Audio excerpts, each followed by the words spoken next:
नमस्कार दोस्तों, मैं रामू सिकरवार आपके आरके यूट्यूब चैनल में आपका हार्दिक स्वागत करता हूं।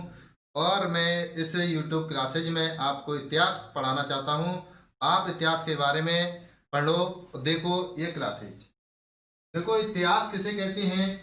सर्वप्रथम हम इतिहास कहते किसे हैं दोस्तों? इतिहास वह इतिहास है, इतिहास जो अतीत समय में हमारी घटित घटना को ही हम इतिहास कहते हैं। जिस प्रकार जैसे कि हमारे जो पूर्वजों के जो घटित घटना हुई उनको ही हम इतिहास के रूप में जानते हैं। जैसे कि राजा महाराजा ने युद्ध लड़े, उन युद्धों में जो लड़ाइयाँ लड़ी गई, आज जैसे इतिहास के स्रोत कई कारण हुए, कई घटनाएं हुई, उन घटनाओं के अध्ययन को आज हम पढ़ते हैं। पेपर के अकॉर्डिंग सर्वाधिक हम इतिहास को जानने का काम करते हैं, पढ़ते हैं, देखते हैं। हम इतिहास कहते किसे हैं? इतिहास कैसे कहते किसे हैं? देखो, इतिहास के पढ़ने से पहले हमें यह भी जानकारी होनी चाहिए दोस्तों कि इतिहास जो है उस इतिहास के अंदर कितने पॉइंट हमें पढ़ने चाहिए, कितने टॉपिक हैं इस इतिहास के अंदर जो हमारे परीक्षाओं में, आगामी परीक्षाओं में आते हैं, उससे संबंधित इस इतिहास के कितने पॉइंट हैं वो हम जानकारी करते हैं सर्वप्रथम पढ़ने से पहले। तो दोस्तों, यह इतिहास, देखो इतिहास की बात करें हम तो इतिहास का पितामह और जनक किसे कहा जाता है? इतिहास का पितामह और जनक दोस्तों, इतिहास का जनक की बात करें हैं, इतिहास का जनक आपका हेरोडोटस। हेरोडोटस यह व्यक्ति था जिसे इतिहास का जनक और पितामह कहा जाता है, जिसका नाम क्या था? हेरोडोटस। जिसे हेरोडोटस ने ही एक पुस्तक लिखी, उस पुस्तक का नाम था हिस्टोरिका। क्या नाम था? हिस्टोरिका। इसने हिस्टोरिका नामक एक पुस्तक लिखी, जिस पुस्तक में इसने इतिहास को लिखा और इतिहास के बारे में जानकारी दी। इसलिए हेरोडोटस को विश्व के इतिहास का जनक कहा और पितामह कहा जाता है। जबकि दोस्तों हम भारत के हैं तो भारत का पितामह और जनक किसे कहा जाता है? भारत के इतिहास इतिहास का जनक, भारत के इतिहास का जनक कहा जाता है दोस्तों वेद व्यास। वेद व्यास, इस वेद व्यास ने ही भारत के इतिहास को लिखा, इसलिए इसे भारत के इतिहास का जनक कहा जाता है। किसे? वेद व्यास जी को भारत के इतिहास का जनक कहा जाता है। इसलिए इस वेद व्यास जी ने ही एक पुस्तक लिखी, उस पुस्तक का नाम है महाभारत। महाभारत। इन्होंने एक ग्रंथ की रचना की, उस ग्रंथ का नाम है महाभारत। जबकि दोस्तों भारत के इतिहासकार की जनक तो इतिहास का जनक तो वेद व्यास है, जबकि विश्व के इतिहास का जनक हेरोडोटस है। विश्व के इतिहासकार ने, हेरोडोटस ने, पितामह जनक ने एक पुस्तक लिखी हिस्टोरिका, जबकि भारत के इतिहास का जनक वेद व्यास जी हैं। इन्होंने एक अपनी पुस्तक, एक ग्रंथ लिखा, उसका नाम था महाभारत। जबकि राजस्थान के इतिहास राजस्थान के इतिहास का जनक कर्नल जेम्स टॉड। कौन है? Colonel James Tod. Colonel James Tod, इनको ही घोड़े वाले बाबा के नाम से भी जाना जाता है। राजस्थान के इतिहास का जनक कहा जाता है कर्नल जेम्स टॉड। इनको ही एक दूसरे नाम से भी जाना जाता है, घोड़े वाले बाबा के नाम से। जबकि इन्होंने भी एक पुस्तक लिखी, उस पुस्तक का नाम है दोस्तों annals annals and annals and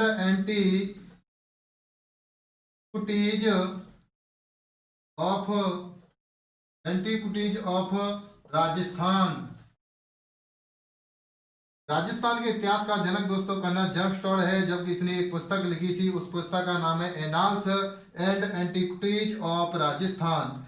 जबकि दोस्तों इतिहास एक क्या चीज है? इतिहास वह चीज है, इतिहास यानी कि अति समय में घटित हुई घटना को ही हम इतिहास कहलाते हैं। इतिहास के बाद इतिहास का जनक किसे कहा जाता है? इतिहास का जनक हेरोडोटस को कहा जाता है। इस हेरोडोटस ने ही हिस्टोरिका नामक पुस्तक लिखी। उस पुस्तक को लिखने वाला, हिस्टोरिका पुस्तक को लिखने वाला व्यक्ति पूछा जाए तो कौन होगा? हेरोडोटस। जबकि भारत के इतिहास की बात की जाए दोस्तों तो भारत के इतिहास का जनक और पितामह किस व्यक्ति को कहा जाता है? कि वेद व्यास जी। इस वेद व्यास जी ने ही महाभारत की रचना की। जबकि बात करें कि राजस्थान के इतिहासकार का जनक और पितामह कौन है? Colonel James Tod. Colonel James टॉड ने कौन सी पुस्तक लिखी? Annals and antiquities of Rajasthan. अब दोस्तों हम यहाँ से आगे इस इतिहास के वो पॉइंट पढ़ेंगे, उन पॉइंटों के पहले नाम लिखेंगे, नाम पढ़ेंगे, वो नाम कौन कौन से हैं। वो नाम कौन कौन से हैं, उन नामों के बारे में पढ़ेंगे हम। इतिहास के कितने भाग हैं, उन भागों के बारे में हम अभी जानकारी करते हैं। तो देखो, इतिहास को भी 3 भागों में बांटा गया है। कितने भागों में? 3 भागों में। नंबर 1 है प्राग ऐतिहासिक काल, प्राग ऐतिहासिक काल। नंबर 2 आध ऐतिहासिक काल, आध ऐतिहासिक काल। नंबर 3 है ऐतिहासिक काल, ऐतिहासिक काल। दोस्तों, प्राग ऐतिहासिक काल की बात करें तो यह प्राग ऐतिहासिक काल भी 3 भागों में बांटा गया है। प्राग ऐतिहासिक काल की अगर बात करें तो प्राग ऐतिहासिक काल कब का है, इसकी उत्पत्ति, प्राग ऐतिहासिक काल की जन्म उत्पत्ति की बात करें तो कब हुई दोस्तों? इस प्राग ऐतिहासिक काल की उत्पत्ति जब मानव की उत्पत्ति हुई, तभी इस प्राग ऐतिहासिक काल की इतिहास में उल्लेखित किया गया था। जब मानव की उत्पत्ति हुई, उसी समय को क्या कहा जाता है? प्राग ऐतिहासिक काल।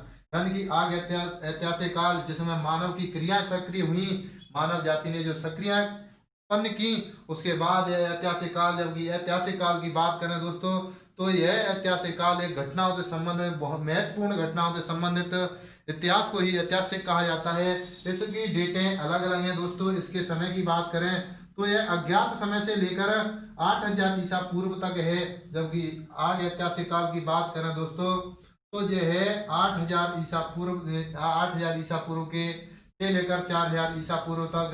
ऐतिहासिक काल की अलग अलग डेट हैं। तो दोस्तों, पहले इसको देखते हैं। इसको भी 3 भागों में बांटा गया है। नंबर 1 प्रापाषाण काल। कौन सा? प्रापाषाण काल। नंबर 2 मध्य पाषाण काल, मध्य पाषाण काल। नंबर 3 पे नव पाषाण काल, नव पाषाण काल।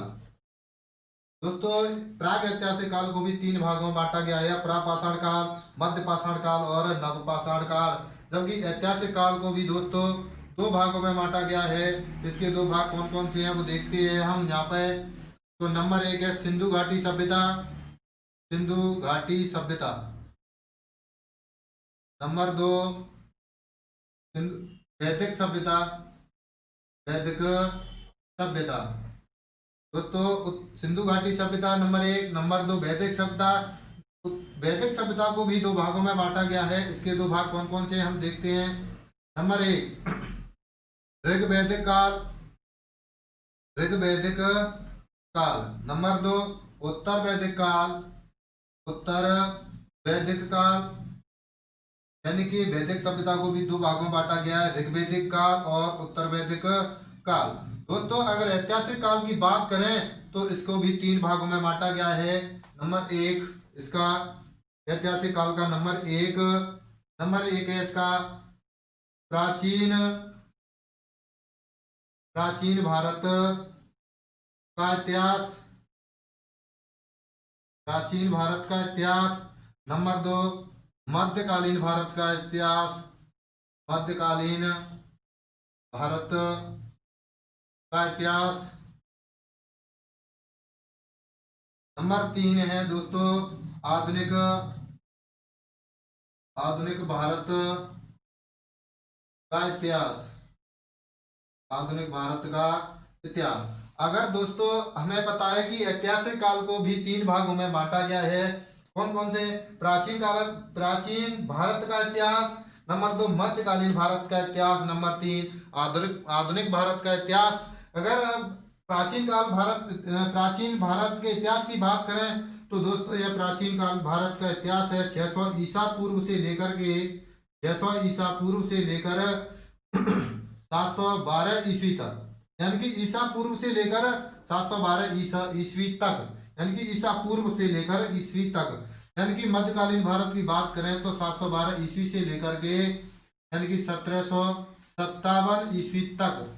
यानी कि ये 712 ईस्वी से 1757 ईस्वी तक है। जबकि आधुनिक भारत के इतिहास की बात करें तो दोस्तों यह 1757 ईस्वी से लेकर के 1947 ईस्वी तक, यानी कि आधुनिक भारत के इतिहास की बात करें दोस्तों, यह 1757 ईस्वी से लेकर 1947 ईस्वी तक है। जबकि हम इतिहास को देखो दोस्तों, इतिहास को 3 भागों में बांटा गया है। कौन कौन से? प्राग ऐतिहासिक काल, जबकि आद ऐतिहासिक काल, जबकि एक है तीसरा ऐतिहासिक काल। जबकि दोस्तों प्राग ऐतिहासिक काल को भी 3 भागों में बांटा गया है, प्रापाषाण काल, मध्य पाषाण काल और नवपाषाण काल। जबकि आद्य ऐतिहासिक काल को भी 2 भागों में बांटा गया है। कौन कौन से हैं? यह सिंधु घाटी सभ्यता, नंबर 2 वैदिक सभ्यता। दोस्तों वैदिक सभ्यता को भी 2 भागों में बांटा गया है। कौन कौन से? एक तो ऋग्वैदिक काल, दूसरा है उत्तर वैदिक काल। अब दोस्तों उत्तर वैदिक काल इसके भी 2 हो गए। और अब ऐतिहासिक काल की बात करें तो ऐतिहासिक काल को भी 3 भागों में बांटा गया है। उनके 3 भाग कौन कौन से हैं? प्राचीन भारत का इतिहास, यानी कि प्राचीन का भारत का इतिहास है नंबर 1। नंबर 2 है आपका मध्यकालीन भारत का इतिहास। नंबर 3 है आपका आधुनिक भारत का इतिहास। अगर बात करें हम प्राचीन भारत के इतिहास की, तो यह कब तक चला? यह 600 ईसा पूर्व से लेकर 712 ईस्वी तक चला। जबकि मध्यकालीन भारत का इतिहास यह 712 ईस्वी से लेकर के 1757 ईस्वी तक चला। जबकि आधुनिक भारत का इतिहास दोस्तों 1757 ईस्वी से लेकर के 1947 ईस्वी तक चला। अब दोस्तों इतिहास के हम यानी कि इतिहास हमें पढ़ेंगे, इतिहास को यह हमको पेपर के अकॉर्डिंग ये सभी टॉपिक पढ़ने पड़ेंगे। लेकिन इन सभी टॉपिकों को हम एक साथ नहीं पढ़ सकते, यानी कि टॉपिक वाइज टॉपिक पढ़ते रहेंगे। और आगे हम इसी प्रकार आपके लिए क्लासें लाते रहेंगे और हम पढ़ाएंगे, उसी तरीके से पढ़ाएंगे जो हम आपको पेपर के अकॉर्डिंग, जो पेपर में क्वेश्चन आजकल आते हैं हम उसी के अकॉर्डिंग पढ़ाएंगे। आप देखते रहना।